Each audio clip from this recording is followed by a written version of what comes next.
job. And not just an expert that's local, but one who travels all around the world to give different lectures and messages about technology, cybersecurity, all sorts of things. He'll talk about himself here in just a little while, but we are beyond fortunate to have him here. The other thing that is part of why I appreciate Scott so much and Jack connecting us is Scott and I share a spiritual father. So Scott's been discipled by Steve Trice, who's been discipling me. How long have you and Steve been meeting? Over 10 years. Over 10 years they've been meeting.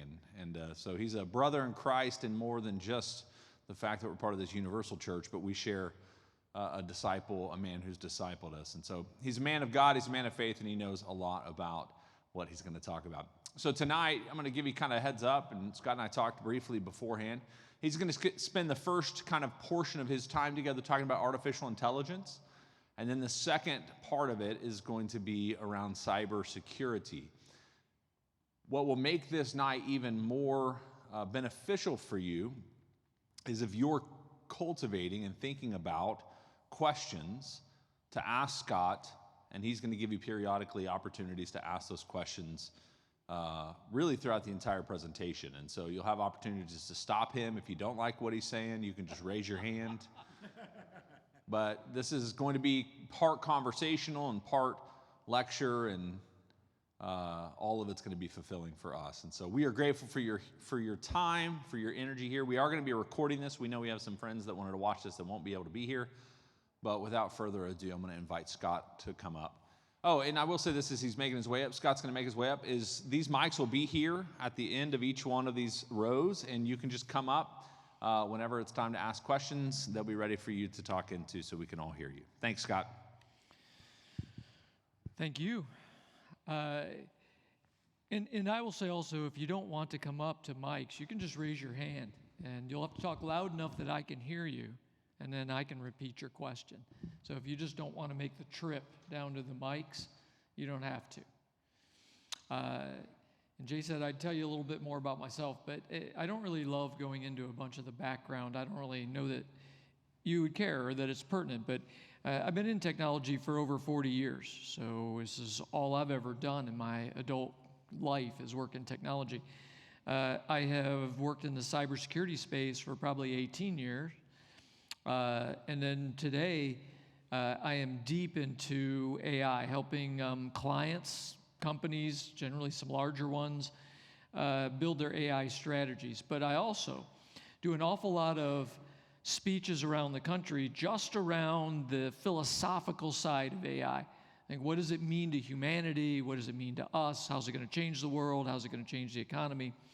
And so I get a lot of interesting questions just about AI in general. So what I thought I would do, since I was given an hour of your time, is I thought, well, I'm going to open with a half, maybe talking about AI, and then transition how AI is impacting cybersecurity, and just talk about cybersecurity a little bit. Does that sound all right? All right, one thing that might be a little bit different, I am not a Q&A at the end person. I just assume that if you have a question, now's the time to ask it, right? I mean, raise your hand, ask the question.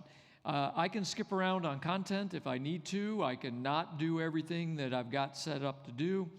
It's much more important that I'm answering questions for you, because you've got an expert sitting here who wants to help you, but I just need to know what questions are most interesting to you, and then I'll answer them. So do not wait till the end, or else you may not get your question in. So you comfortable just asking questions along the way? Yes, sir. All right, I like it. So let me just kind of dive in a little bit about this thing that we call AI. So first of all, we have a vocabulary problem, because today, people say AI, it stands, of course, for artificial intelligence. I don't like the term. I tend to use synthetic intelligence. I'll get to that in a second. Part of the reason is artificial intelligence, the phrase, was actually coined in 1957 at a conference at Dartmouth College. And there were some technology people talking about where mainframes were going to go and how smart might they get. And he said, well, someday these mainframes might be as smart as a human being. We should have a word for that. And so they had 2 or 3 that they tested out. They weren't very good. They finally landed on artificial intelligence, and it's stuck since 1957. Now, I object to the word artificial because I don't find what computers do as being some kind of fake artificial intelligence. It's intelligence. It's different than human intelligence, just different. Well, it's like flavors of ice cream, right, are different. So we tend to use the word synthetic intelligence. The other thing I would say is when people think about AI, they generally think about pieces of software like this. They go, oh, ChatGPT, AI, or Copilot, right, AI. And then they think about certain risks, all right? And so there's the big existential risk, right, which I'll call the Skynet risk. If you watch the Terminator movies, you know what this is. This is that AI and technology gets so smart that it decides it doesn't need humans anymore, and it tries to kill us all off. And there's still people that believe this is a possibility instead of understanding, no, this is just a movie script. All right, so there's that risk. But the 3 main risks of AI that people are worried about are, 1, if I upload a document or if I communicate with AI tools, it'll suck all my information up and it'll be in the public sphere. That's one fear people have. Another fear people have is bias or discriminatory behavior. So I am asking an AI for advice, but it's biased or discriminatory. And then the last one is that AI, quote unquote, hallucinate. That's the term. All hallucinate means is that AI gives you a wrong answer. So you ask it something, it gives you a wrong answer. Now, AI is very young, right? I mean, we've had it for years and years, but in its current intelligence model, it's only 2.5 years old. And so there are AI models that you can ask questions and they will give you wrong answers. They're not doing it on purpose. They're giving you a wrong answer for the same reason a child gives you a wrong answer. You ask the child something it doesn't know. Sometimes a child just makes up an answer because it doesn't want to let you down, and the child's just trying to make you happy. Well, it's the same thing an AI will do. You'll ask it a question, it'll check all of its data. It doesn't have a good answer, but it's like, well, they really want an answer, so they just make one up, and it gives you an answer. It doesn't know any better. That's called a hallucination. All 3 of those risks are not risks that I worry about at all long term. Like, they're all things we're improving all the time. So part of what I'm saying is, this is the way people think about AI today in some ways. I would love for you to think about it differently. So I would love for you to think about what's happening is we are building synthetic intelligence into many different things. We are building it into our homes, into cars, into applications, into your mobile device. And we are building synthetic intelligence into a lot of things that we touch all day. And the reason is to try to help us make decisions, help us get better information, right? Help us have more convenience. And so the motivation of building all this synthetic intelligence into everything we have is to try to help our lives. All right? So that's the way I'd like you to think about what we're doing right from now on. We're not just building a few AI apps. We are literally embedding synthetic intelligence into many things that we do. Now we can talk about those risks. Like, what are the real existential risks then? So the risks for me, I'll just talk about a couple of them that I find most dangerous. I said the second half of this talk, we'll talk about AI in the hands of criminals. I'm very worried about that because I'm seeing the results right now of what happens when you take a powerful set of technology and give it to a bunch of bad actors, criminals, right? That is an existential risk to all of us, getting our credit cards stolen, money ransomed, from companies, so forth. The other risk that I think is a bigger one that people don't talk about a lot is AI's ability to manipulate us. Now, we already have issues with big technology companies that use algorithms, in other words, AI, to decide what we read, what we see. So when you use your device to call up anything, when you go back to call something else up, There is an algorithm that's like, oh, Nancy's back. Last time Nancy was here, she read all stuff that was Democratic. So let's just get her Democratic information. Don't give her any Republican information. Like, we've had this issue for years, right? The issue of the echo chamber, where big tech uses algorithms to try to decide who we are, and it tries to guess at what we want, and it provides what it thinks we want. And it causes some problems. Think about that getting much worse. I'll give you an example. When I say AI manipulating things, I think you all know when you go to buy flights from an airline, they use dynamic pricing. So if you buy a flight a day before the plane goes, it could be a lot more expensive. If you're a business traveler, and so you're buying for business flights, it's more expensive. It's not like the plane costs any more to go. It's just they know you'll pay $800 versus maybe a traveler who's just traveling personally. They'll only pay $300 for that flight. So the airlines for years have used dynamic pricing. That's how they maximize their profits. It's unfair. It's unfair if you really think about it, right? But we've been doing it for a long time. Uber does surge pricing. If there are more people trying to get cars with Uber, the price goes up. It's called surge pricing. All right, Wendy's comes out a few months ago, and Wendy's says, hey, we're thinking about doing surge pricing at a Wendy's. So at lunchtime, when there's a bunch of people in line, the hamburgers are going to be 40% more expensive, only for that hour. After there's not a crowd there anymore, hamburgers drop back. And in fact, they said they might even go the other way. If nobody shows up at the Wendy's for 30 minutes, we discount the prices by 30%. Now, when they came out saying they were going to do that, there was a bunch of issue. Like, a bunch of people said, that's terrible. We don't, hamburger's a hamburger. You shouldn't be able to change prices. So they kind of backed off because they didn't like the negative response. But this is going to happen, and it's going to happen all over the economy, that the retailers, right, or whoever is selling us anything knows what our credit rating is. They know generally maybe how much money we might have based on how nice a house you have, how nice a car you have. Things are public information, and it builds a profile. And so they will, on the fly, decide how much you should be priced. And if you're thinking, well, all right, well, what's that going to look like? I don't, sir, let me see your shoes. Show me your shoes. You're going to be bad one for this example, but we'll play along, okay? What's your name? Jim. So let's say Jim and I are shoe guys, right? We're both shoe guys. We both like good shoes. Of the two of us, there's only one of us that has nice shoes at the moment. So anyway, Jim and I go to buy shoes on Amazon, and we're going to buy the exact same pair of shoes, all right? So he goes to Amazon, and it goes, oh my gosh, here's Jim. He's got an 830 credit rating. He was a big executive at a company. Shoes for him, $60.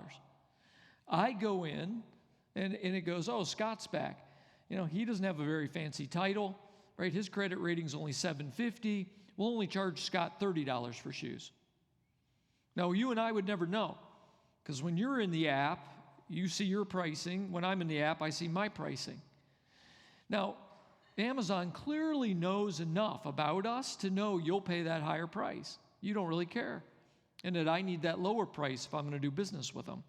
So now, when I talk about, hey, what are some of the real risks people should be worried about with AI? Imagine a world where retailers and everybody else knows all of you so well that they can adjust all kinds of things, including how much you pay for things. So I just want to try to shift your thinking about what is this really when we say this word AI, right? When we say this term, it's different, it's broader, it's bigger, it can have more risks than what people are really thinking today, but it's not the risks most people worry about. All right, so people will often ask me, all right, so what is this going to do to our thinking, our minds, our level of intelligence? And so I'll talk to them a bit about the concept of what's called hybrid intelligence. Hybrid intelligence is just the concept of I have my human intelligence, plus I have a number of AI tools that I use. When you add up my intelligence plus I'm augmented with my AI tools, that's called hybrid intelligence. In the workforce right now, there's a saying, you're not going to be replaced by an AI. You're going to be replaced by somebody who can use AI better than you.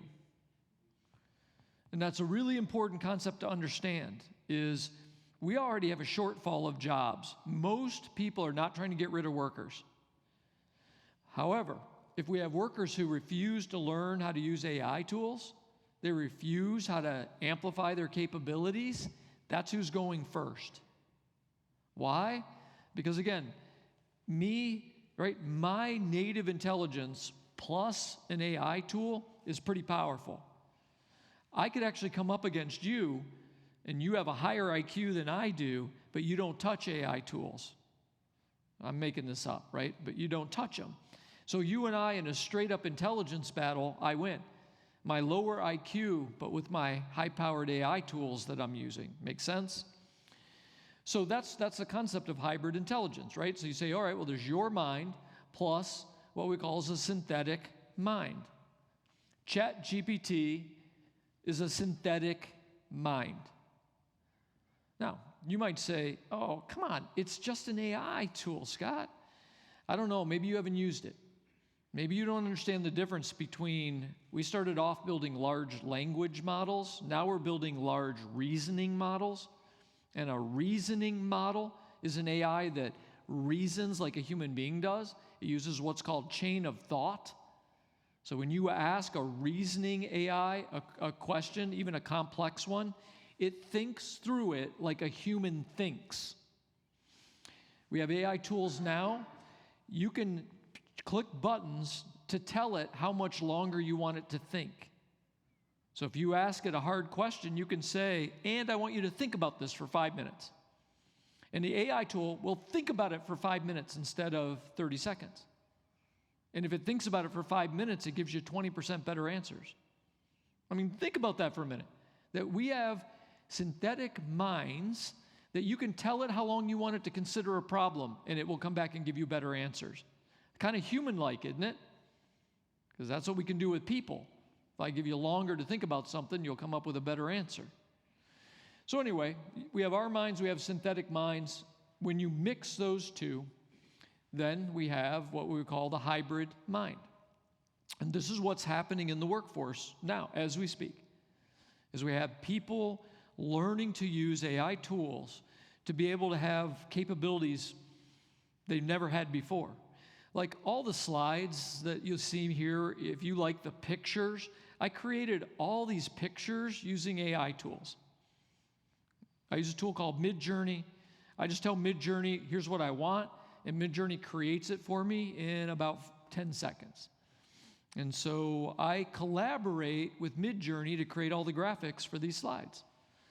Right? It is better art than I could have ever done on my own. So it's amplifying my ability. So when I say a hybrid mind, I'm an example of that. It's my ideas for a picture, but it's Midjourney's ability to execute on it. Where in the past, I would have had to hire a graphics artist to do all this for me. So hybrid intelligence, like this is something to understand about where we are headed. Now, I will say, yes, ma'am.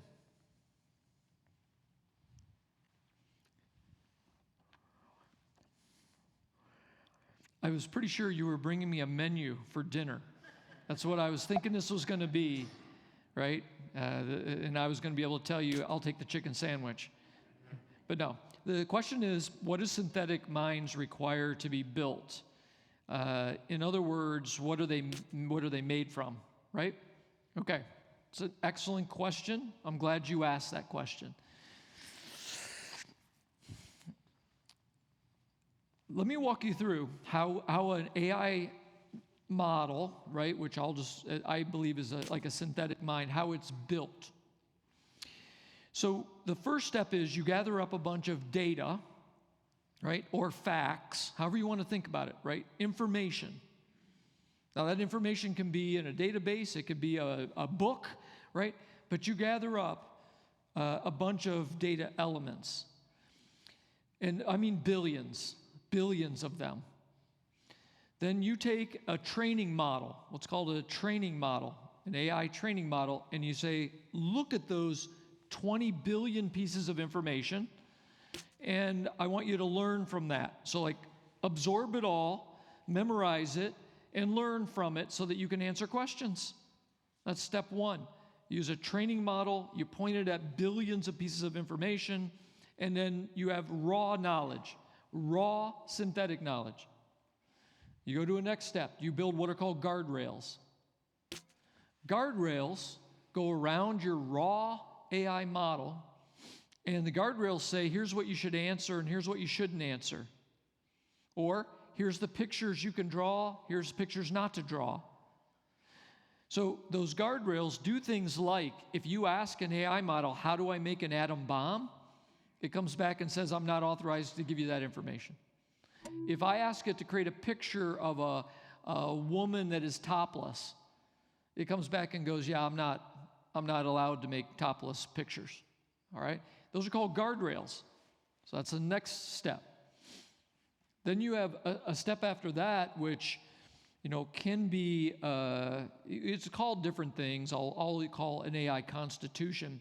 You can give it a set of now further rules about how it behaves, even outside of the guardrails.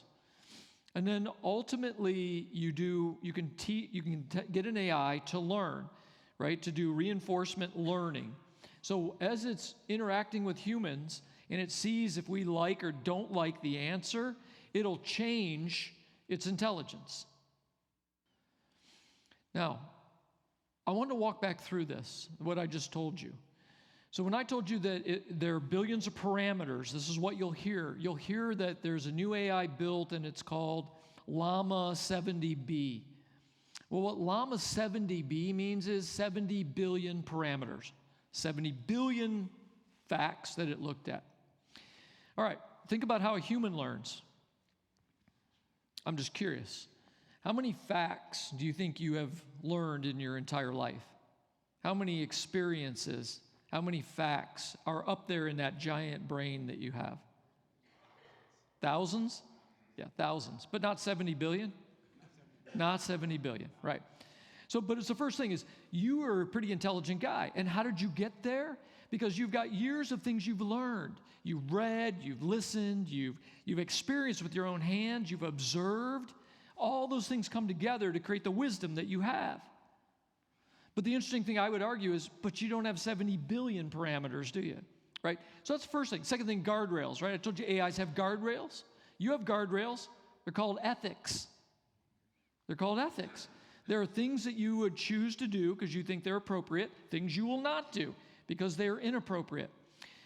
Whose guardrails are more consistent and tighter?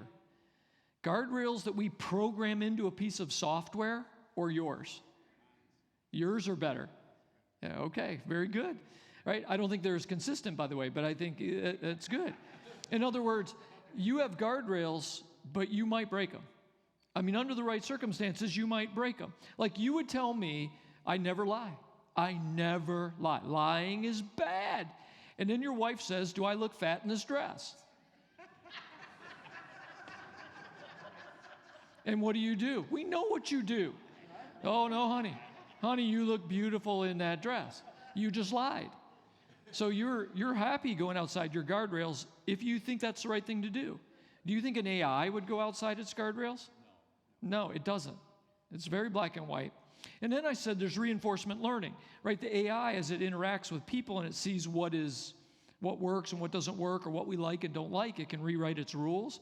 Same thing you do, right? You don't have one set of rules and you're not learning anything else. Every day you learn something else because you thought something was this way, but you found new proof.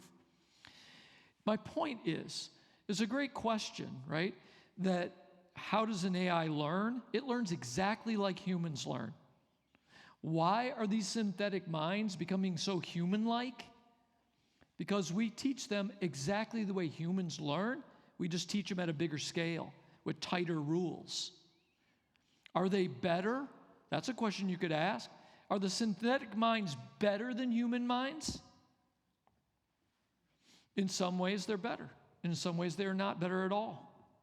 They're not as creative. They're not as innovative. They don't have a high emotional intelligence. They can't build human relationships as easily. They don't understand humans as well as another human could understand a human. So there's a lot of things that the synthetic brains can't do. But they've looked at 50 billion parameters, my friend. They can answer way more questions than you. And their guardrails are their guardrails. They don't break them just because they're hungry, right? Or break them because they don't want to, tell somebody something they don't want to hear. And they can learn at a much faster rate than you can. Because, by the way, they have 70 billion parameters. If I want them to go look at another 50 billion parameters tomorrow, that's 3 weeks worth of training. How many years would it take for you to add another 30 billion parameters? Maybe never. Yeah, you'll be gone. All right, so anyway, that was a long answer to the question, but just thought you might enjoy. People mistake what AI is. They think it's fake intelligence. They think it's not real, right? It isn't true. It's very real. It's just a different kind of intelligence than what human beings have. It's not better or worse. These are just two different kinds of intelligence. That's why I say it's a lot like ice cream.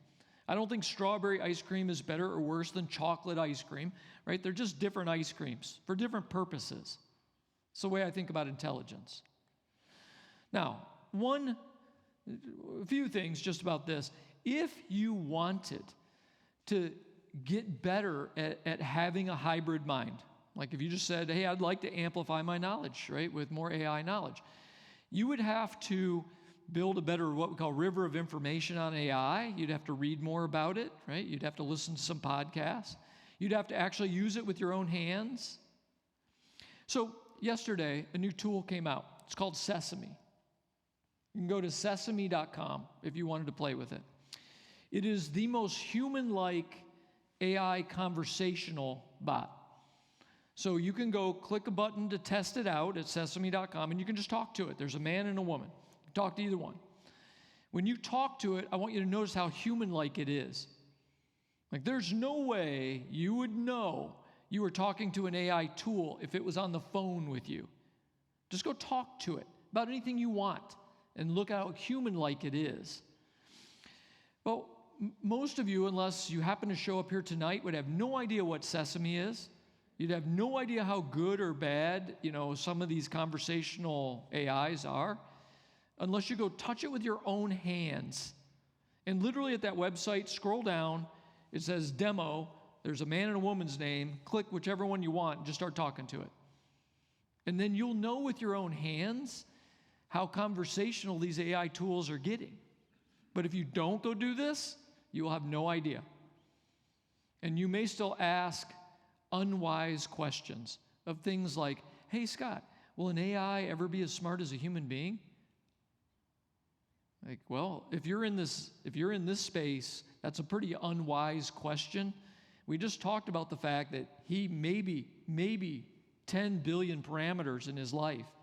And these AI tools are up to 800 billion parameters, starting to touch up against 1 trillion parameters of knowledge. What do you think? Now, if all we're gauging intelligence as is just straight knowledge, okay, right? But again, I told you that's not necessarily how I define knowledge, right? I think there are other characteristics that define knowledge. So I saw an article the other day that was kind of interesting that was saying, all right, well, how does this hybrid mind change the world?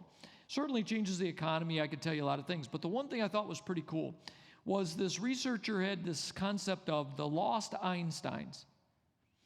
And what he was saying is, generally, the people that are the most successful scientists or successful business people came from wealth, came from parents that could send them to the best schools, had connections in the world, that other people don't have. And so this professor was postulating, how many people are there that didn't have means who eventually were able to adopt AI, or pardon me, who were able to never be able to be an Einstein, right, because of where they came from in life. And so he was talking about AI's capability to help somebody that maybe they're not really wealthy, maybe they can't go to the best schools, but when they collaborate with AI tools, it'll be amazing how far it will take them. So I thought it was just an interesting concept of the hybrid mind capability might unlock some of these lost Einsteins, right? Of people who never could get access to the education before, right? Or get access to what would have allowed them to really prosper. All right, so I'll stop there on AI. I mean, I just wanted to at least kind of make some comments and kind of set up. Yeah, sure.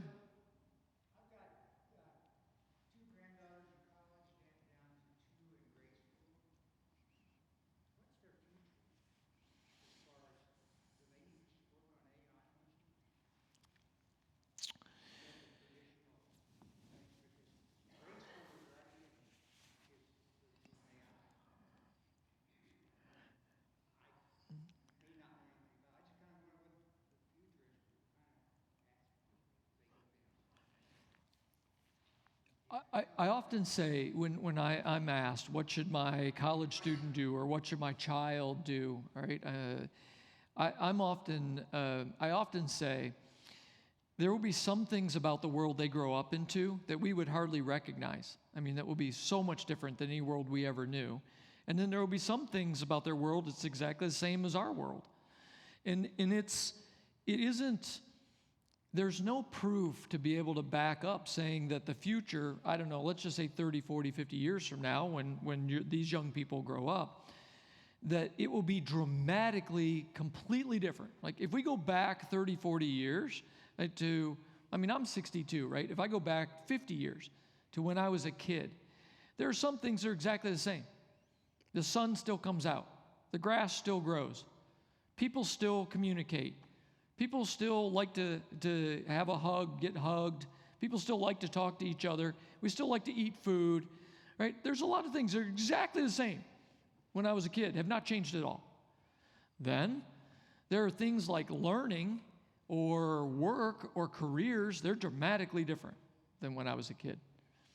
So I'm always careful, I don't want to tell young people, oh, the world's going to be so different when you get older. There was religion 50 years ago, and there is still religion. There was the kingdom 50 years ago, there is still the kingdom. So that's one answer I would give, is your world will be different, but there will be things that will be just the same. All right, in what will be different for them, they will grow up with AI being a tutor that is better than any tutor anybody was able to hire for decades.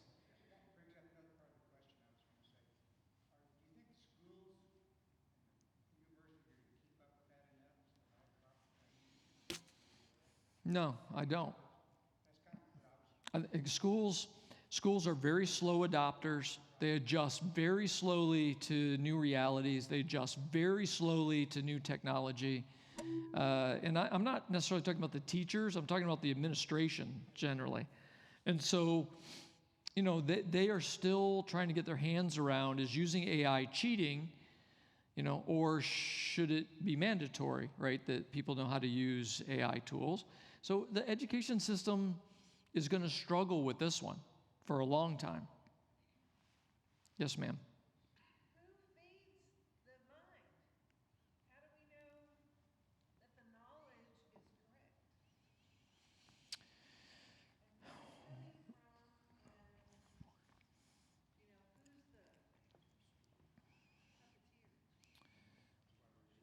puppeteer? The knowledge comes from huge sets of data and multiple sets of data. There are companies now that's all they do is collect those billions and billions of parameters into training sets so that the big AI companies can rent those training sets. So that data, the information that trains AI is curated.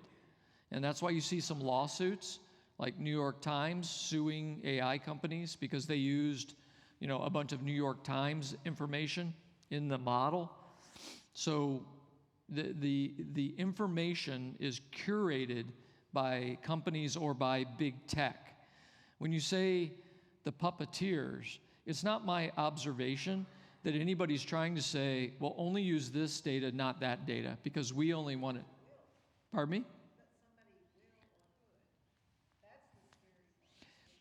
I mean, somebody can drop a bomb in the middle of a giant city right now. I mean, we can always sit around and think about what the terrible thing is somebody would do. I'm just telling you, I'm in the business.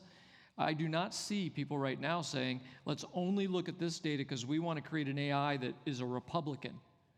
But we do see guardrailing where they will guardrail and say, if somebody wants to, this is a real example, like on Google, you could go to Google's AI and you could say, give me a funny cartoon of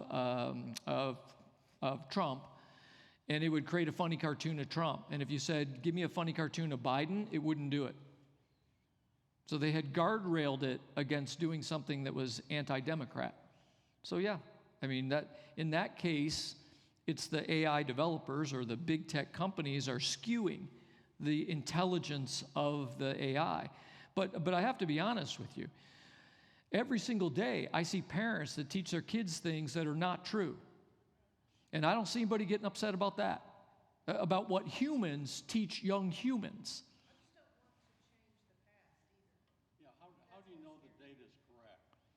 You say everything's built on data. How do you know that data is correct? They try to cross so many different sources that incorrect data gets flooded out by correct data. It's no different than what we do with human beings. If I ask you a bunch of questions about things, I guarantee you there's some answers you're going to give me that are wrong.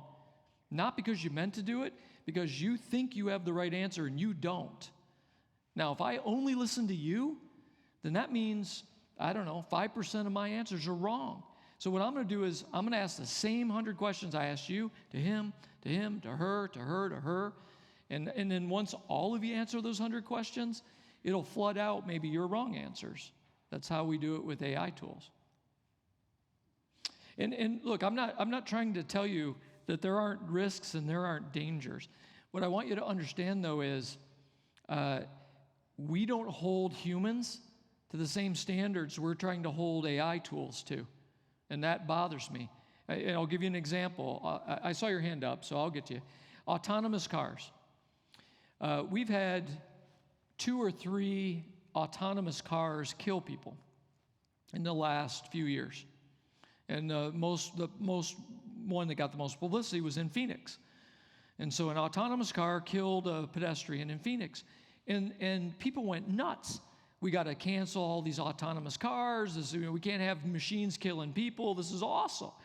We can't do this. I saw the video. It was a young guy on a bicycle at 2 o'clock in the morning who rode across a highway at 2 o'clock in the morning. And the car didn't seem to last second, and the autonomous car tried to swerve, couldn't do it, and killed him. Any human driving that car kills that same guy. That's not my issue. My issue is every single day, drunk drivers, people texting and driving kill somewhere between 50 to 100 people every single day. Autonomous cars have killed 3 people in 3 years. And people lose their minds. And I'm like, okay, where are you that are so upset because an autonomous car killed somebody when humans are killing people every single day and that doesn't seem to bother you? Well, it's humans. We just made a mistake. So I just try to get people to understand, are there concerns about technology? Sure. Like, do we need to be careful about what AI does and the things that are negative about AI? Absolutely. If I just step back, blur my eyes and go, well, what's everything AI can do that's positive for the world? And then what's negative for the world? And let's work equally on those. But I also want to say, what's wrong with humans? Like when people tell me AIs can be biased or discriminatory, like, I'm sorry, I can't even hear you because human beings are so much more biased and discriminatory than AI. And that's your concern? That the AI might be somehow biased against you because you're older or, you're a woman or whatever, right? Or ethnicity? Our problem's with human beings being biased, not an AI. I mean, we need to make sure AIs aren't biased, right? But I worry about that less. I worry about all the people who are biased. All right, you had your hand up. You've been very patient. Just out of curiosity, how close do you think is AI passing the Turing test? It already can. Yeah, it already can. It's a great question. I mean, I'm glad you raised it. Just so you know, the Turing test was if you put an AI on the other side of a wall and somebody has a conversation with it, at the point that they don't know they're talking to a human being, then the AI has passed the Turing test, right? When it is human-like enough in its ability to respond and talk to you, that it's passed the Turing test. Part of the reason I told you to go try sesame.com, go try it and tell me if that passes the Turing test, right? Because when you start talking to it, you're probably going to go, yeah. Again, if this was on the phone talking to me, I would think it's a human. But now we're having to think about what are the new Turing tests? Like, what's the new Turing test?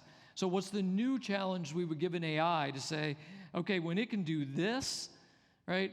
Okay, then, we would say, all right, it's past human capabilities. All right, so risks. Oh, sorry, go ahead.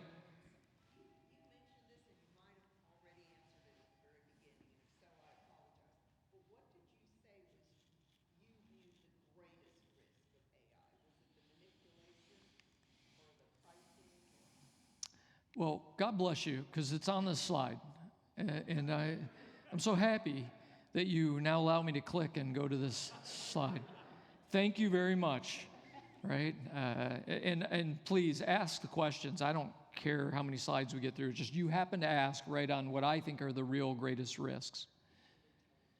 Yeah, very nice. So I'll give you 3 categories of risks, and I'll tell you the things in the categories that worry me the most, right? The first one is just the risks around knowledge, right? We have human knowledge, you have synthetic knowledge. All right, calculators. A lot of us, when we were young, they were banned in school.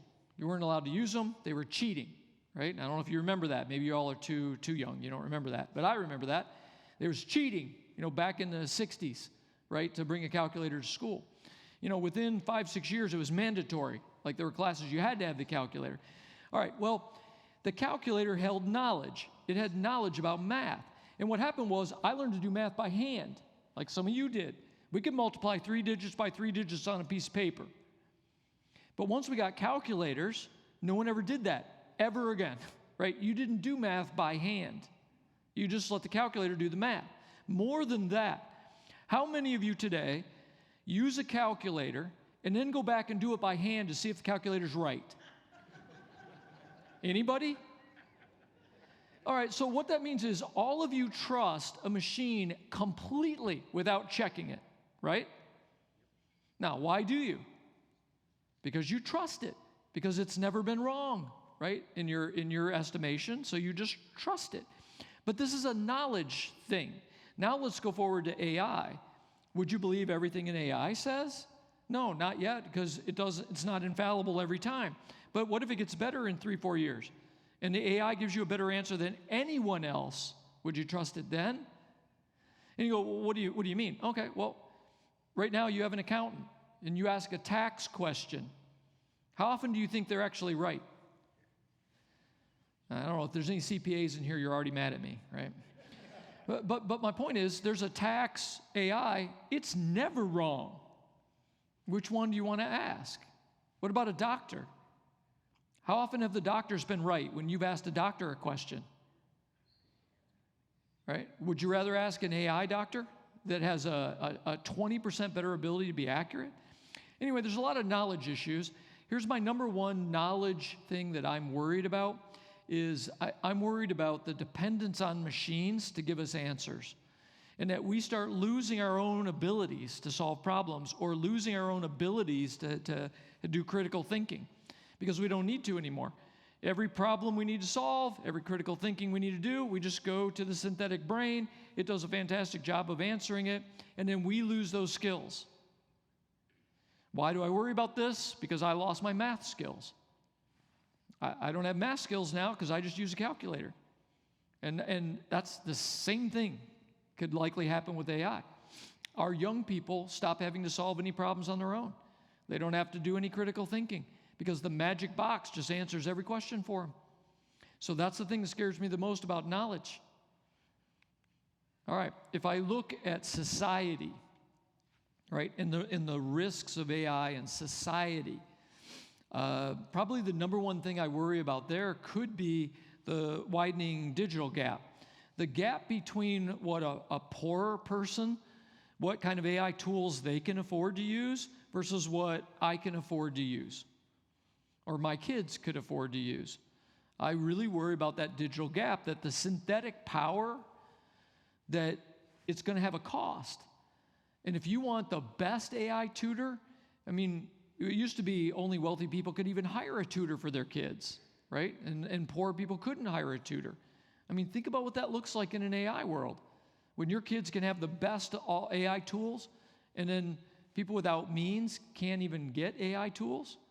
So I worry a little bit for society of kind of the gap of who can get these and use them and who can't, right? What happens to them?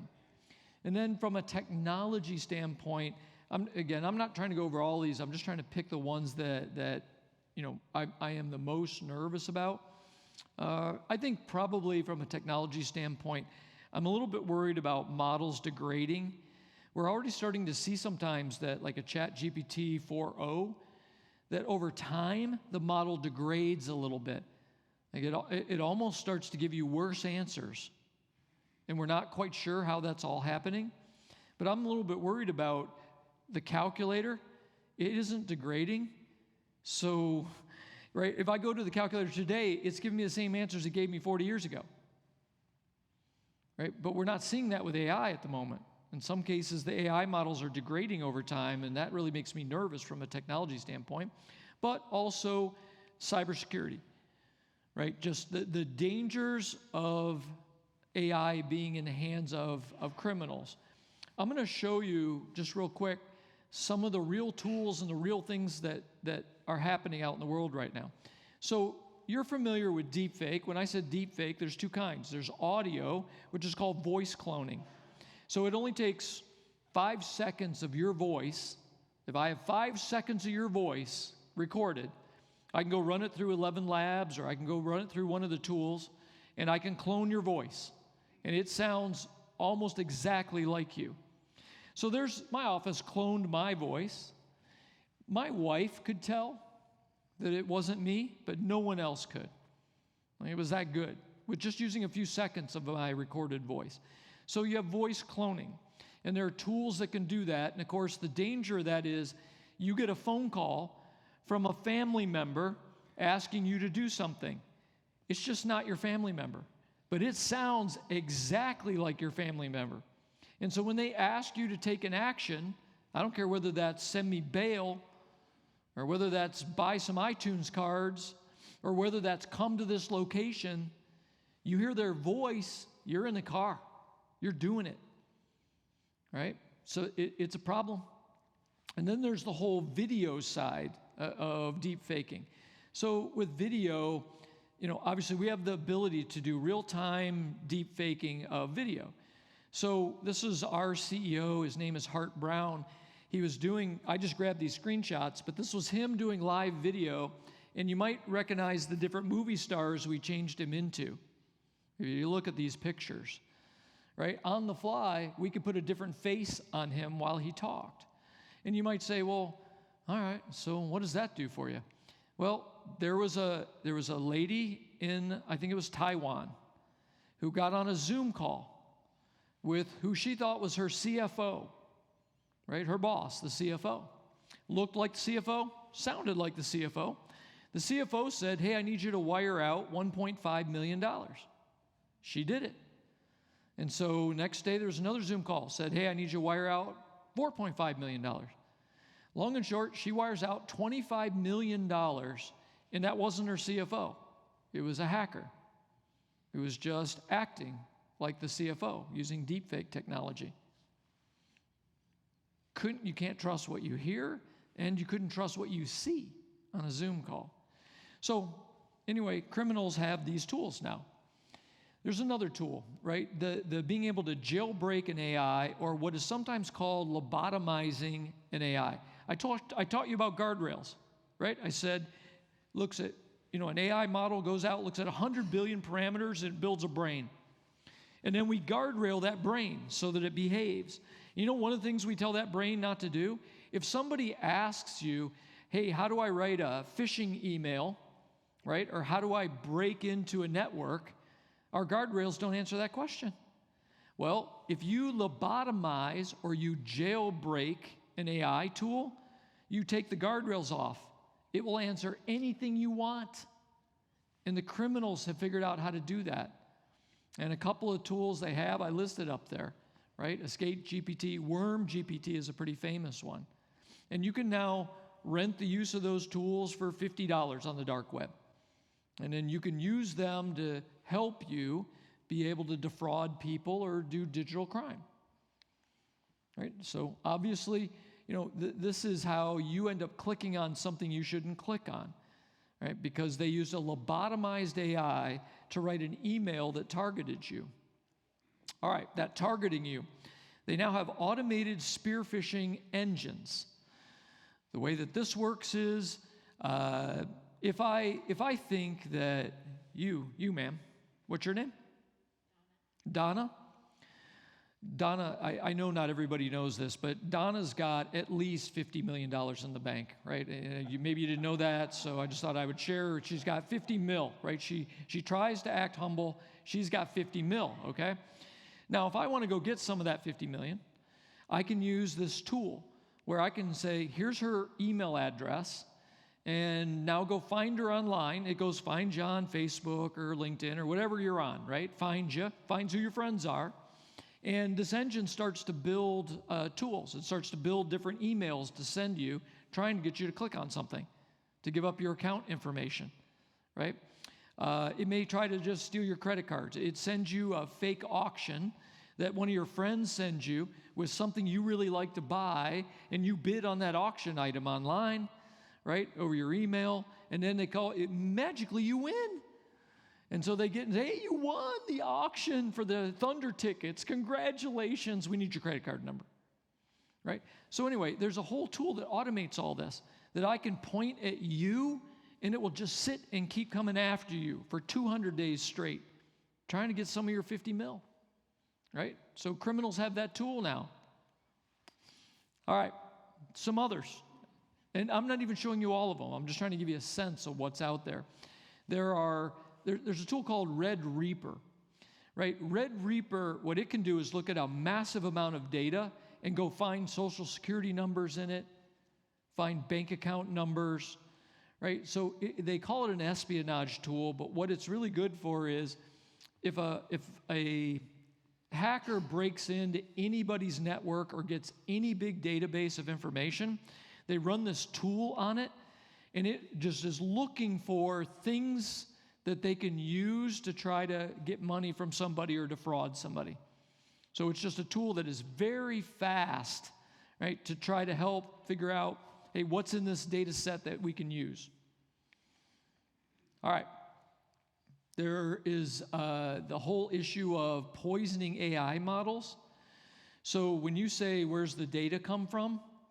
One of the things that we're now starting to see people do is, if I don't want somebody to use my data, I might poison my data. And now if an AI tool comes and gets my data, when people go to ask it questions, it'll give wrong answers because I poisoned the data, right? But we also have artists who are poisoning all of their art. You can't see it, right? But they poison the art so that if somebody tries to basically absorb their art or steal their art into a training model, then basically the model gets poisoned. And that's kind of an interesting thing, right? That we have people trying to poison data sets in AI models. But that poisoning could actually be an attack. The church has an AI that's helping people with something, and somebody poisons that AI so it's giving you wrong information. Maybe it's poisoned it so that you will have a conversation with it and give your credit card information for donations. Yes, sir? Could poisoning be one of the explanations that the models are degrading? Pardon me?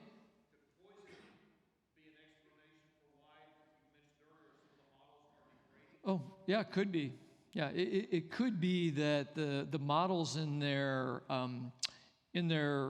reinforcement learning, that what they're learning as they are working with humans is it's starting to now poison that model either on purpose or by accident. So yeah, could be. All right, just so you have some hope, because I just want you to understand. The big thing about those last few slides, I know they looked traumatic. That was all built by AI, all those pictures. The criminals have these tools, and they are using evil, right, to coerce these tools into being a weapon of evil. And by the way, this shouldn't surprise any of us. We live in a world that's half dark and half light. So you bring out a powerful tool like AI, half of us are trying to figure out how to make it be a blessing for the world. There's another half of us, right, using it for evil. And it's just good for you to understand that, because the big message is cybersecurity is not getting any better. It's not getting any easier. You're going to have more attacks, and attacks are going to be better and better because they want your 50 mil. Technically, they only want 10 mil of your 50 mil, right? They don't want all of it, just some of it. All right, so there are some things that are on the horizon we like, right? Quantum computing is coming along. Quantum security, right? Having that level of power to recognize something that's going on from criminals, that will be really good. Authentication is a huge problem. As long as we have passwords, then if the criminals get your password, we got a problem. So when we can move to a world where we don't have passwords anymore, security gets quite a bit better. And the biggest hope there is around biometric. So, like today on a phone where you have to put your thumb on the phone for it to do a transaction, or it has to look at your eyes and do facial verification like a lot of the Apple devices do now, right? That's a biometric. And so a lot of times when I go to buy something on my Apple phone, it wants to check my biometrics. My bank account wants to check my biometrics before I can go do something, right? That's a lot safer than just using a password. And they're trying to get around some of the biometrics now, but eventually we may get to a world where you just have a little pellet injected under your skin, and that pellet can talk to any of your computer and identify who you are and cannot be faked. Nobody can replicate it, nothing. Now, you might not want to have the pellet under your skin. You guys can still use passwords, right? And take your chances. I'll have the pellet, right? Because it'll be easy. It'll just hurt for a second, right? And then I will be me anytime anybody wants to know if I'm really me, right? Because they'll be able to read the pellet. All right, increased cyber literacy. There are a lot of you that would have fallen for some of these schemes 3, 4, or 5 years ago, but you're smarter now. You're smarter now. If you get a call on your phone from somebody saying that they're your grandson, but it's not a voice you recognize, and you know your grandson isn't the kind of person to, be thrown in jail, you don't fall for it, right? So that's good. You have some more knowledge now. You're not falling for as many things. It's just the problem is some of the attacks are getting more sophisticated. All right, deep fake detection, or sometimes you'll think about watermarking. There's starting to be some legislation talked about that you've got to watermark graphics if they are real. Or if you've created a deep fake, the software has to automatically watermark it as a deep fake. So we may actually get some technology solutions that you can see a picture and you can ask your phone or computer, is it real? And it'll tell you, no, this thing's been deep faked, or they'll say, yeah, it's a legit picture, right? More government oversight. I'm not a huge fan of a bunch of government oversight, but when the government tells companies that you have to behave better, that can really help us with security quite a bit, if you make companies more responsible. So I think that will help.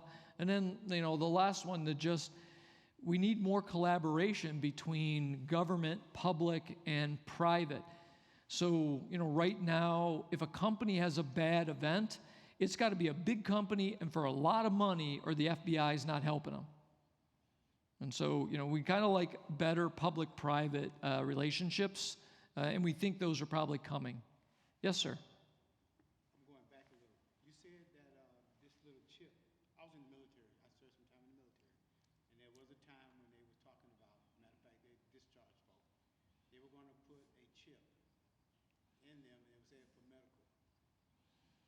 sounded like you said you thought that was very good. But how could that be good when human beings are actually putting the information on those chips about a person? Did you all hear that?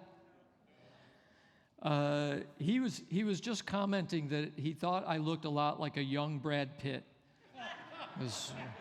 I don't know, you guys couldn't hear that in the back, but that was what he was saying, and I appreciate that. I appreciate that. I've always thought I'm more like a young George Clooney, but I'll take the Brad Pitt. He was just talking about in the military, they've talked about chipping people and putting your healthcare information on there. Obviously, if you get hit in battle, they could scan it really quick and they would know your blood type, know a lot of things about you.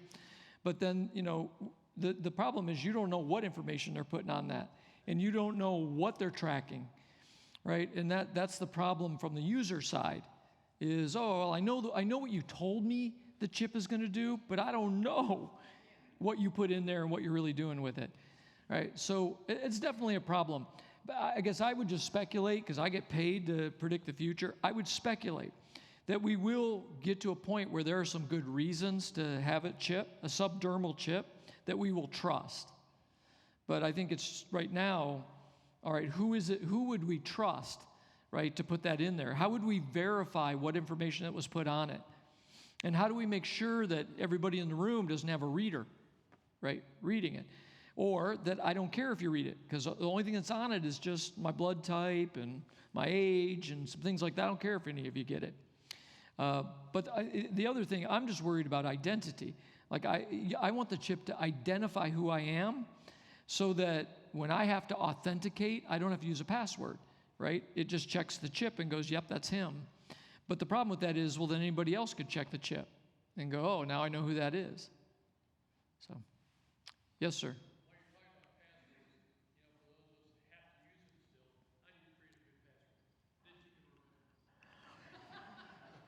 All right, I will tell you the trick that I use. So the problem with passwords are, it's easier for us if it's the same one, right, everywhere. The problem is once somebody loses their password data, then the criminals who have it have all your passwords to everything, right? So the concept is, well, use a password locker, right? So you can go get a license for FastPass or like one of the lockers and do your passwords that way. But if you don't want to use that kind of tool, then here's what I do. I have a base password, all right? So let's just say my base password is Panda Bear, capital P, @ bear, right? And that's my base password. And then I put a character, so like an exclamation point. So it's Panda Bear with an @ for an A, exclamation point. And then every site that I have to use the password, I put a 2-digit code after that word for that site. So if it's Facebook, it's Panda Bear, exclamation point, FB, right? If it's First Fidelity Bank, it's Panda Bear, exclamation point, FF. So I use a 2-digit code that describes whatever the site is at the end of my regular word that I would use for a password. That way, every password is different. And if I forget my password, I can pretty much guess what it is, because I use Panda Bear as my base, and then I use a 2-digit code for whatever the site is, and I can pretty much guess what the 2-digit code might be. So that's one way you can do it.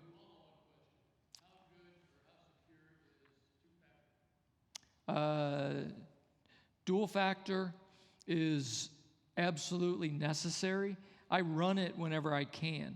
So if any site gives me a choice of dual factor, I use it. So dual factor is when you put in your password and it comes back and says, we'll send you a text message and put in the 6-digit code. That's called dual factor authentication, right? So that's a pretty good level of security, because even if somebody steals your password, when the code got sent to your phone, the criminal wouldn't get it. So they can't finish the authentication. So I turn dual factor on everything that I can, and I always do text message, not email, because your email could get screwed up and then you can't get the code. But if you send it to your phone, you have to have your phone in your hand to get that second factor, and it's faster. So that's what I do with dual factor. Yes, sir. Yeah. Any of the top 3, 4, 5 of them are all trustworthy. The only problem you have with the password manager is if they got hacked into, and some of them have in the past, you potentially could lose all of your passwords.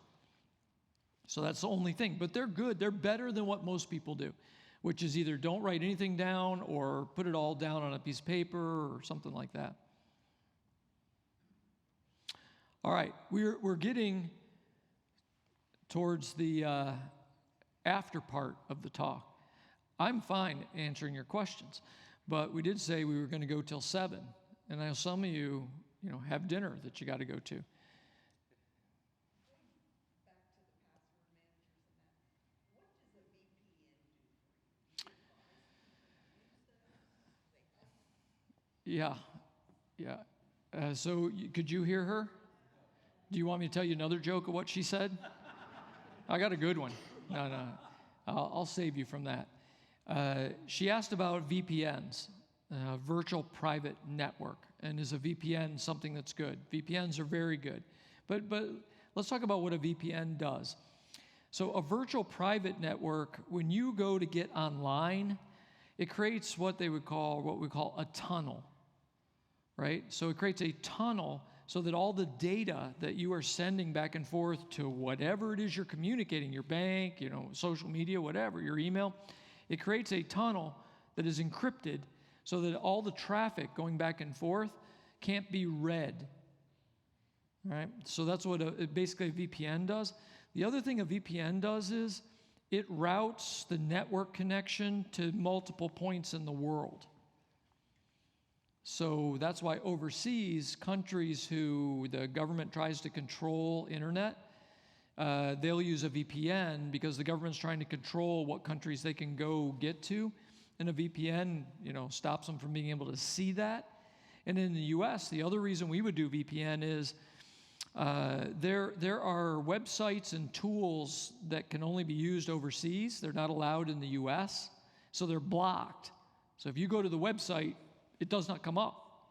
But if you use a VPN, right, that website will come up because your traffic is shielded, right, in that tunnel. So yeah, VPNs are a really good thing. They're not hard to run. They're not that expensive. If you really, really are concerned about your privacy, VPN is a great thing to do. If you're using your phone or your computer in an airport or a hotel or something like that, it completely shields your traffic from anybody that might be snooping. All right. Yes, sir. You were talking about how you get paid to predict the future. I was curious. Highly paid. Did I just, way too much. I forgot to say that. I get paid a ton of money to predict the future. It's crazy. It's embarrassing. You look out there and there's a handful of big tech guys that are doing the AI deal. In your opinion, where's it going to end up? Is it going to end up with one big nano AI, or is it going to be like Android and Apple? Wow, such a good question. Are we going to end up with one big Uber AI brain from Google, and that's what everybody uses? No. I think AI tools, they're depending on the data they've been trained on, depending on the guardrails, depending on the training models, they all have a different set of intelligence. They do different things, right? So there are some models that can look at a picture and absolutely know what's in the picture. They're fantastic at multimodal, what's called multimodal. They can watch a video, tell you everything that happened in the video. They can look at a picture, tell you everything going on in the picture. It's crazy. You can upload a cartoon into ChatGPT and say, why is this funny? It will come back and tell you exactly why that cartoon is funny. Like, that's crazy that an AI can do that, right?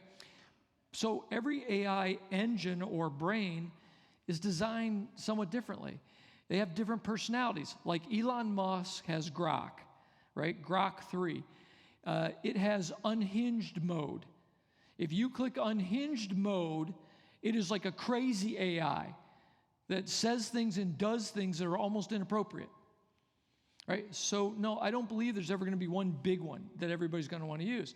There's going to be many different AIs with different capabilities, different personalities, and you'll pick which ones you like working with the best or which ones have the expertise that you want the most.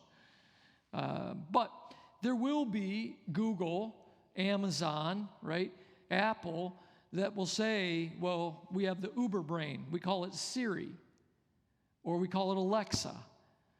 And that's the only one you need. You don't need any other brain. Just talk to that, right? Of course, they're going to say that and try to get people to do it, but most people won't. They'll have multiple brains that they want to use. Yes, ma'am.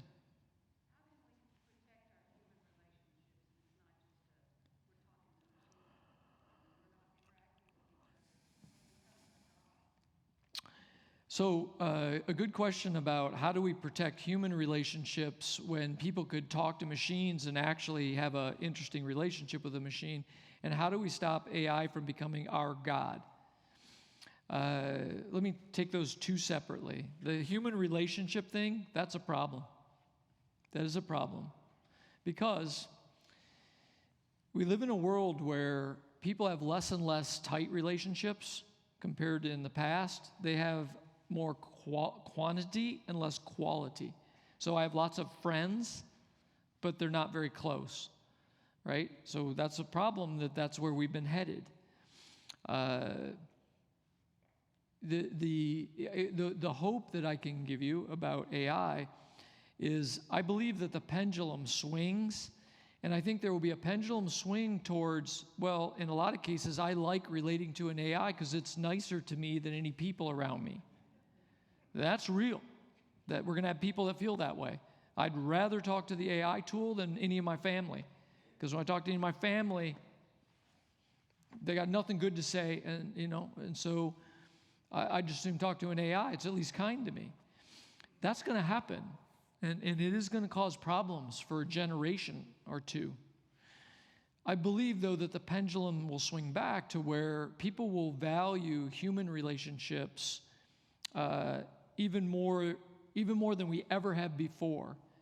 We will feel like a human relationship is a special connection, and we will value it highly, whereas we always took it for granted before. So a bit like I would say, if you think about restaurants, you have McDonald's, and then you've got farm to table, right? Well, McDonald's is like the AI, right? It's consistent anywhere in the world. It tastes, good. It's cheap, right? But for most of us, if we had a choice, we would go ahead and eat farm to table. It's healthier. It's interesting, right? I just think that's what will happen with relationships over time. But I think the pendulum's going to swing towards people being really connected to synthetic, AI tools for some parts of their life, for companionship, for getting things they're not getting from other human beings. But then I think after a generation or two, it will swing a bit more back, where the younger generations really value human connection. But this isn't going to be fast. It's going to be a decade or two of people getting really close with AI tools, and take a decade or two before it swings back to, no, we really value human relationships. All right, AI being God. Let's define God as just all-knowing, right? All-knowing, all-caring, all-powerful. Today I look at, is our cell phone our God?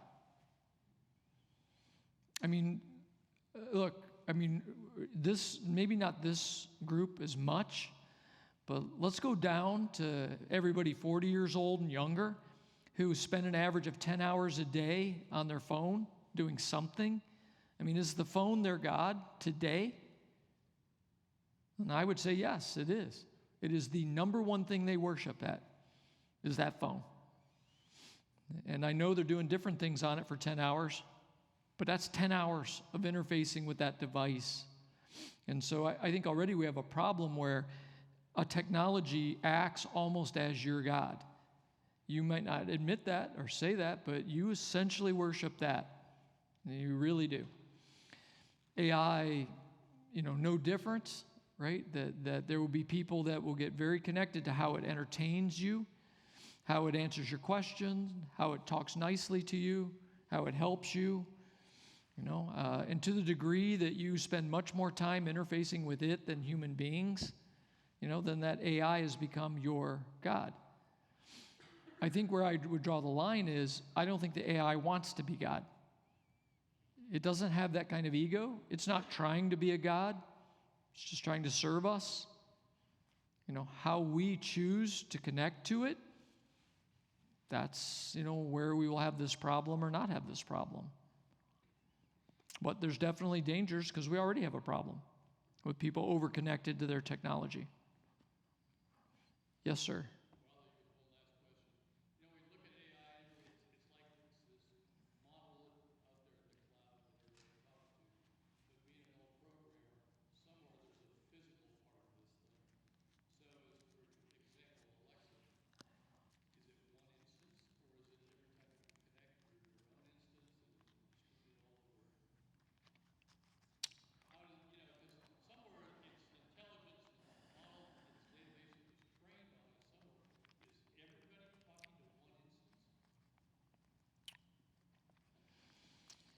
I think in the way that you're asking that question, the answer is no, because you can ask it the same question 5 times and get different answers. And so I think technically, when you ask ChatGPT a question, you're being served from a data center. In Oklahoma, if we ask a question, we're served with data centers down in Texas. If you're on the East Coast, it's out of Charlotte. If you're on the West Coast, it's up in Silicon Valley. So ChatGPT is not one thing, it resides in different places. And that's why, I think sometimes when you ask it a question, you can get different answers. But it was a bit the same with Google always. If I did a Google search in one country, I got completely different things than if I did a Google search in another country. So Google search was not one thing. It was many different data centers providing a service, but not all alike. And I think that's probably answered your question with ChatGPT. No, there's not one big ChatGPT that's consistent for all of us. It can be different depending on where you are. Pardon me?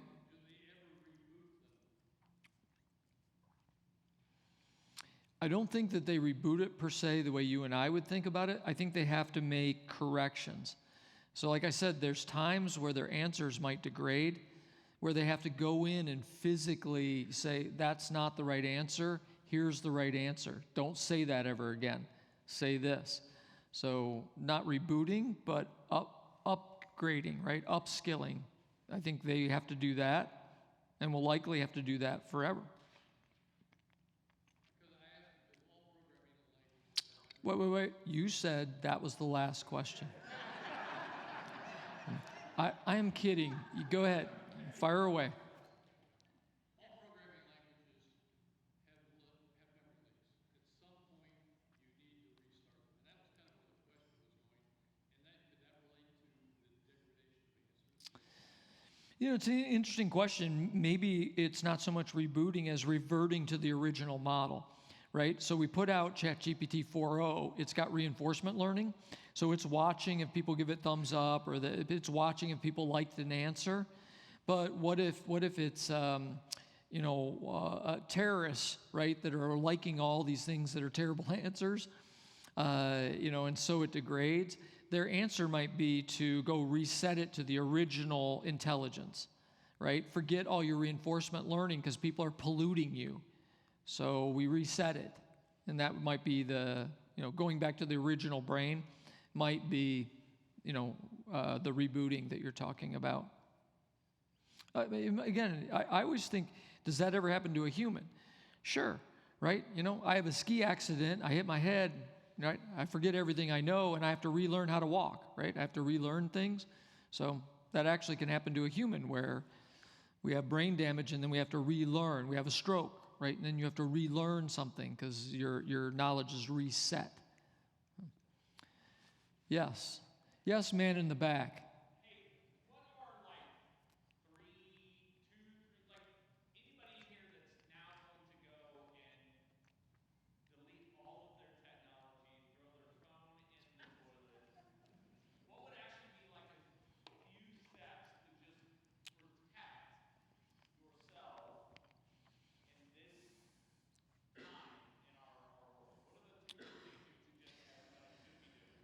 I mean, one is have good password habits, right? Just have good password hygiene.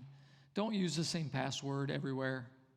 And like I said, have either use a password locker, right? Or have a scheme where you're not using the same password everywhere. So you just got to have good password hygiene. That's got to be one thing that you do. Another thing that you have to do is be careful what you click on. Like there are a number of emails that they're just trying to get you to click on something and provide information to them, right? So just be careful not to do that. And then the other thing I would say is trust nobody online. Trust nothing online. If you get an email or a Facebook post from a friend, it's literally one of your friends that says, hey, we're running an auction, we got something, give us your credit card and you can bid on it. Don't do it. Like, you don't know that that's your friend, right? You can't trust anything. You get an email that says it's from Amazon or Disney Plus, and they ask you, hey, you need to reset your password. You need to put your credit card back in. Don't trust it. Do not believe it, right? Assume it's a scam, and then if you really want to check because you're afraid you're going to lose Disney Plus, right, then reach out to Disney Plus and say, hey, I got this email. Is this real? Don't trust anything that you cannot verify. That's the biggest thing I would say to people is people are just too trusting of companies or email from friends or things that are posted online. And, I don't trust anything. But I live in a world where our company does a bunch of phishing testing. So they send us emails every month trying to get us to click on things. And these emails are so real. And they time them like to real things that are happening in my life. And if I ever click on one and they catch me, they embarrass me in front of everybody. They're like, hey, Scott clicked on that email, right? So anyway, I've just gotten where I don't believe anything. But there are ways to check emails sometimes, see where the link's really going, so you can tell but if I see one and I don't know for sure, I can't even verify it, and it wants me to reset my password, re-put in a credit card, anything like that, no. The answer is no. I'm either going to just ignore it and see if they cut off my service, or I'm going to reach out to the company and say, hey, I got this email. Is this real or not? Right? But, the typical thing people get tripped up on is it's Christmas time, and either you sent something by FedEx or you think somebody's sending you something by FedEx, and you get an email from FedEx, right, that says, click here to track your package. And you go, oh, well, I just sent something on by FedEx. Certainly they're just trying to help me track my package. Or hey, I'll bet one of my kids sent me something by FedEx. Let me track the package, right? And as soon as you click, you're going down the rabbit hole. Don't click. Don't do anything. You don't need to see it. It'll show up or it won't show up, right? You figure it out then. Like, we just have to get where you don't trust things you can't verify, online and in person. That would be my third one. Good question. All right. Yes, sir.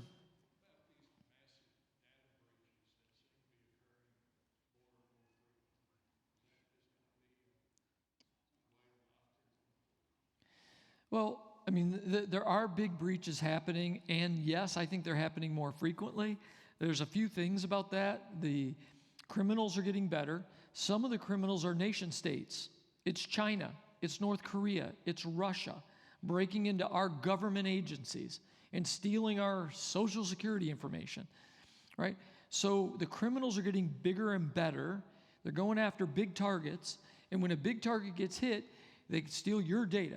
And then sometimes you get an email saying, hey, we lost your data. I mean, my mom's down here. She was with Anthem. I mean, she didn't know she was with Anthem, right? But her health care was managed by Anthem, and Anthem got breached. So she got an email. Hey, we will buy 2 years of credit protection for you because we lost your information. So it was great. So I signed her up for 2 years of information on Anthem's dime, right? But the big thing to know about this is there's been so many breaches, you have to assume that your username and passwords are out in the wild. Hence why you don't use the same password everywhere. Because as soon as the criminal goes, oh, well, he uses Fuzzy Bunny 5 everywhere. Well, they just try it. They know your email address. They try Fuzzy Bunny 5, and if they get into 3 things, they're like, we own this guy, right? That's why you have to have good password hygiene, because big companies are getting breached, and you're losing your information. There is a website called I've Been Owned, but it's spelled in it's like IVEBEENPONED, right? I've Been Owned. If you go to that website and you put in your email address, it will tell you everywhere that your data has been stolen. It'll show you everywhere that email address is out in the wild and which breach it came from. So there's a website that will tell you that. All you have to do is put in your email address. It's called I've Been Owned. It's called I've Been Owned, but I think the way it spells owned is it has a P in it, which is the way programmers would spell it. But you can probably do a Google search for, a site that will tell me where my email has been breached. If you just did a Google search, it'll bring up some sites. And if you just look for the one that's kind of like I've been owned, owned is a hacker term for they've got your data. So site's been around a long time. It's really good. And you'll be shocked. You'll put in your email address. It'll show you 7 places that it is already out in the wild because it was stolen. Yes, ma'am.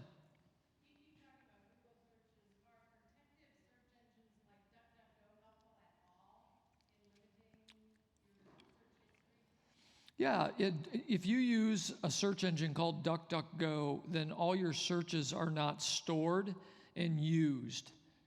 So it's just a more privacy-oriented search engine. Google, everything you search, they keep everything forever, and they use it. They sell it to other people. Like, they do all kinds of things with your search data. Now, if you're not searching on anything you don't care about people knowing, you might not care, right? But if you're searching on anything you wouldn't want somebody to know about, then DuckDuckGo might be a better option. Yes, sir.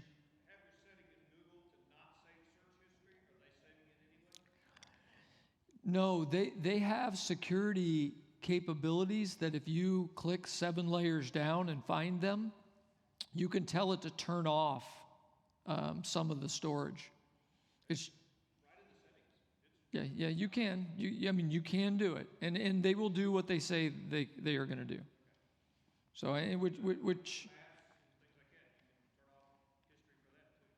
yes, yeah, yep, you can, and I believe that Google honors that. If you turn it off, I think that they probably do that. I don't have a huge trust level for them, but I think they do honor things like that, or I think they would probably get fined in Europe and other places pretty heavily under GDPR. Yes, sir.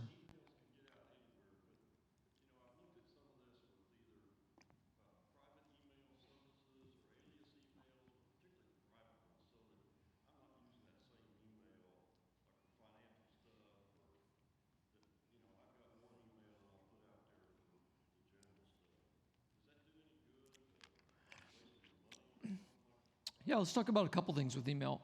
Yes, first of all, if you have a disposable email that you're using, where I don't do anything important with this one, and then I have my real email that I use, that's somewhat helpful. But there are also encrypted email services, and those are great. You got to pay a little bit sometimes for them, but the encrypted email services encrypt everything point to point. So it's not as easy for somebody to kind of snoop on your email. So, again, if you're really worried about privacy, go use one of the encrypted email services. They're not hard to use. It's not a lot of work. It's just, it isn't Gmail, right? Or it's not Outlook Mail. You're just using a different email service, and maybe you have to pay a little bit monthly, $7 monthly, but it encrypts all the email. All right. You getting worn out? Yeah. Yes, sir.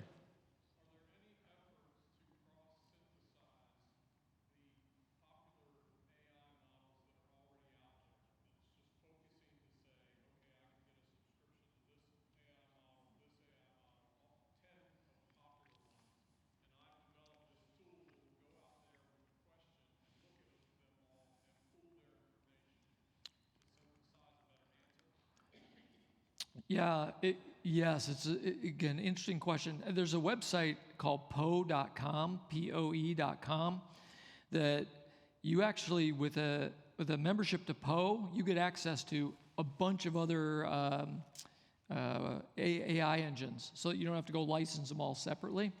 So poe.com is an interesting site if you just want to have one place to go to test out a lot of AI tools, including some of the open source tools.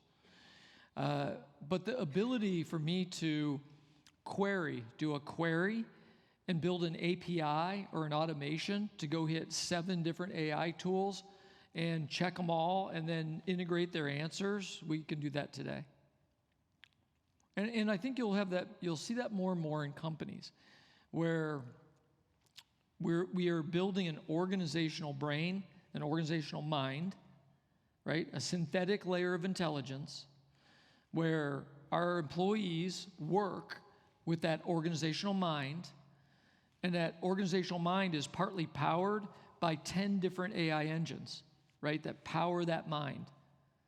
And that's where you'll see that kind of aggregation, where I ask a question, and that organizational mind, it will actually help decide which one's the best answer or mix answers and then bring it back to me. And so that's what it's going to look like in a company, that we have a synthetic layer that sits on top of the data layer and the software layer. And in that layer, it will integrate and aggregate different synthetic minds, just like a company integrates human minds, right? Because a company integrates human minds. That organizational mind that we build, it'll integrate synthetic minds so that we can work with it.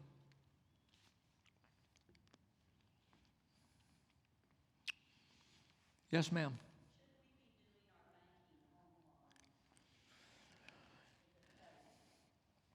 I think it is. I do my banking online. I just try to be good with my passwords, right? And careful about that. I think you got to be careful where you're doing it. I'm not going to do my banking at Starbucks. I'm going to do my banking at an airport, right?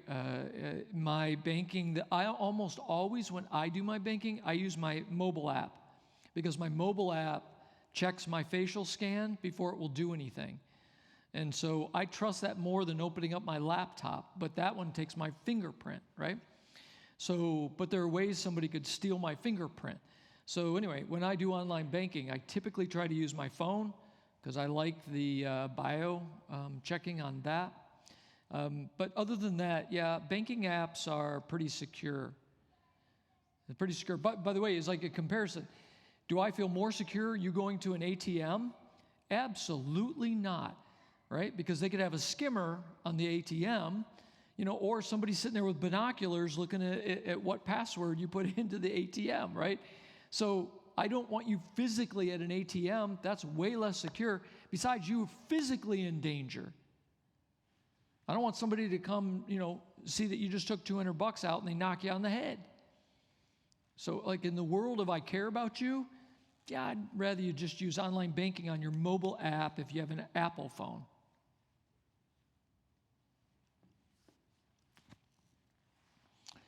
All right. I think it's time for you to close it up. You said you had a big closing. You told me you had some great speech you were going to do at the end that was going to bring this all home. So here he comes, right? I was just the opening act. Here's the closing act right here. I can't wait to see what you're going to say. Let's all show our appreciation to Scott. So I will say, Scott, is there anywhere we can, do you have content on a website or anywhere you would direct us as far as if we wanted to learn more or had more questions or how to kind of search that stuff out? Well, there's a YouTube channel that has a lot of videos of talks I've given. So you can go to a YouTube channel, and I think Future Point of View is our company. But I think if you searched on YouTube on my name, you would see a lot of speeches that have been recorded and put up online. So if you just couldn't get enough tonight, and you're like, oh my gosh, I'd like to hear 50 hours of this guy, right? It may be on YouTube. Or if you go home tonight, you're like, I can't sleep. Let me listen to that guy, right? Put me right to sleep. But YouTube, there's a lot of things online. But I would tell you this. There's a podcast about AI. There's a podcast that's called The Daily Brief, or, hang on, let me try to make sure I get the right name for the podcast. This guy, the AI Breakdown is the name of it. He does a daily brief. It's got a picture of an old family, like in the 50s, with a robot on the icon for AI Breakdown.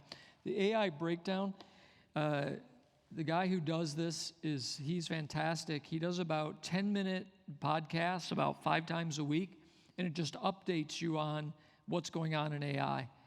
And so if somebody just wants to keep up on AI, go listen to the AI Breakdown when you're in your car for 10 minutes. It's amazing how good he is at talking in plain language about what AI is doing. So I would go use that. He's younger than me. He's more interesting than me, just about AI. He doesn't know about anything else. He's a specialist. All right. Well, that's all we have. Once again, if you want to just show him just your appreciation one more time. And then also Jack Rosenberg was the reason we got connected with Scott. And so thank you, Jack. And yeah. I know y'all probably have many other questions. I think the biggest takeaway for me is don't be afraid. Just be mindful and vigilant, and you'll be okay. This stuff is important and mostly can be really good for us. But just to be intentional and vigilant would be helpful. Yeah, something I say to people quite a bit about AI or technology in general is I think of it as being 55% good, 45% bad. You know, maybe some people would say, oh, no, it's 50-50, right? You know, but I really think technology is a little bit more good for the world, for humanity, than it is bad. But we do have to recognize there's a lot of it that is very bad. And then there's a lot of it that's very good for us. I just think there's a little bit more good than there is bad. Right? But I'm an optimist. Yeah. So. Me too. Thank you, everybody. Y'all have a good rest of your night.